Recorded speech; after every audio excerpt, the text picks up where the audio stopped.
Hello প্রিয় ছাত্রছাত্রী, কেমন আছো? আজকে তোমাদের একটি প্রজেক্ট ড্রয়িং দেখাবো। যে এই ড্রয়িংটি একটি স্কুলে দেওয়া হয়েছিল। তো এই ড্রয়িংটি করতে গিয়ে আমাদেরকে কাপড় কিনতে হয়েছে এবং বিভিন্ন অ্যাক্রিলিক কালার এবং ফেব্রিক কালার দিয়ে ড্রয়িংটি করা হয়েছে। আর কিছু থার্মোকল এবং আরও অন্যান্য জিনিসগুলো লেগেছে। তো ড্রয়িংটা আমাদের করতে প্রায় 3 দিন লেগে গেছে, যেহেতু ড্রয়িংটা অনেকটা বড়। তো দেখো ড্রয়িংগুলো কীভাবে করা হয়েছিল এবং কীভাবে সেই প্রজেক্টটা সাবমিট করা হয়েছে। তো দেখতে থাকো ভালো করে।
হ্যাঁ, একটু মানে এরকম হবে, নিচেরটা মিডিলে পড়বে।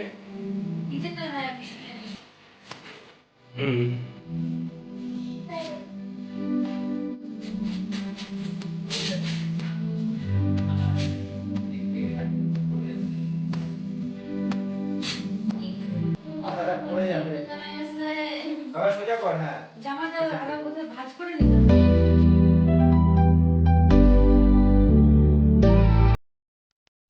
এই ড্রয়িংটি 3 দিনের জন্য করা হয়েছিল।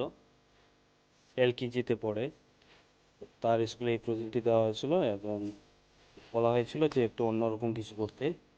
তাই এই ড্রয়িংটির কনসেপ্টটি তিন্নিদের ফাদার, তিনি এই কনসেপ্টটি নিয়েছেন এবং তার মতে এই ড্রয়িংটি করা হয়েছে। ড্রয়িংটি কেমন হয়েছে তোমরা কমেন্ট অবশ্যই করবে। আর এরকম এই প্রজেক্টের কাজগুলো দেখতে গেলে পরের ভিডিওগুলো দেখাবো। এই ছবিতে দেখছো আমি আর তিন্নি। তো তোমরা সবাই ভালো থাকো, সুস্থ থাকো, বাই।